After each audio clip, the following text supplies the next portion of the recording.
عوامي نیشنل پارټي تحصیل بهبوزي سوات له اړخه په سوات پریس کلب کې د خان عبدالغفار خان او خان عبدالولي خان د برسۍ په حوالې د غونډې انعقاد وکړی شو چې پکې د عوامي نیشنل پارټي عہدهدارانو او کارکونانو په ګڼ شمېر شرکت وکړو. غونډې سره د ANP د مشرانو وینا وه.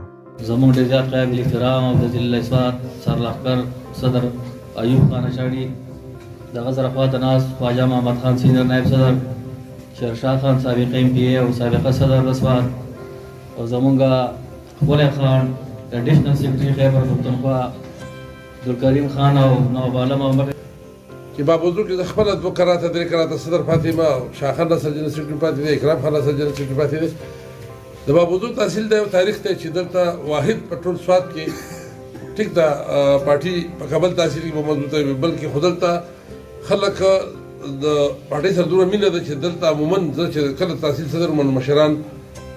سوبیدار صاحب د خدای وبخښي د کاري ډېر مشران نومونه که ظالمه نو هغه دغه خلک نومونه د خپل مشرانو هغه وراثت موږ ته ورو پاتې دی مسلسل زموږ هغه مشران تر مرګه پورې زموږ ملګري او موږ چې د هغې کیسټ دی دلته چې هغه د پارټۍ یو داسې دی چې دلته دا د سوات کې د زړه کردار ادا کوي. چې د باچا خان بابا څوک پیروکار دي او زما خپل شاید هغه ملګرو ترتیب نه وم چې د باچا خان ملګري ټول دلته موجود دي او زما د بابوزو تحصیل ډېرو عزتمندو او محترمو مشرانو همزولو او کشرانو السلام علیکم. د ټول ناول خو تاسو شکریا ادا کوم چې حقیقت دا دی چې تاسو دومره په ګڼ تعداد او په دې کونسل کې دومره په مینه باندې شرکت وکړو او بیا د کونسل اجلاس هم د دې لپاره چې هغه پای کې ملګري راغونډ شي او هغوی مطلب د پړه باندې خبره وي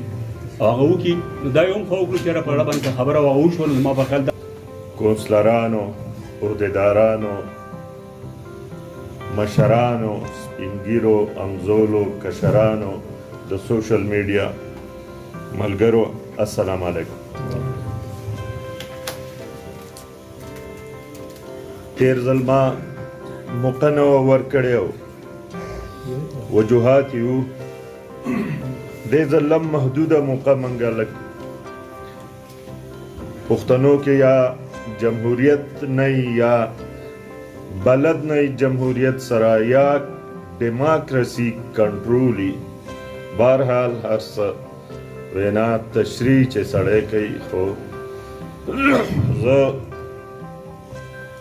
استاد صاحب خبره وکړه زما عزیز خان استاد صاحب زما مشر دی او د هغه خپلې علاقې د سرې جنډې د قام پرستې ډلې چې دی بنیاد دی یو ستن ده هغه یو تجویز ورکو موږ به خپل ملګري مشران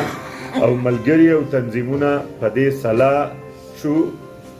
چې یاره موږ یو ځای ته ځو نو موږ د غوټه لاړ شو خصوصا د اپوزیشن د جماعتونو چې موږ هغې کې زموږ ټوپۍ او جنډه نمایای د دې په خپل موږ پوره کوشش کوو چې په پښتونخوا کې که نورې پارټۍ ومي خو چې عوامي نیشنل پارټي نو چې عوامي نیشنل پارټي اوچته ځلیږي دا به زموږ خواري او کوششي الله دې دا همت وکړي. وقاصرون sportstory.news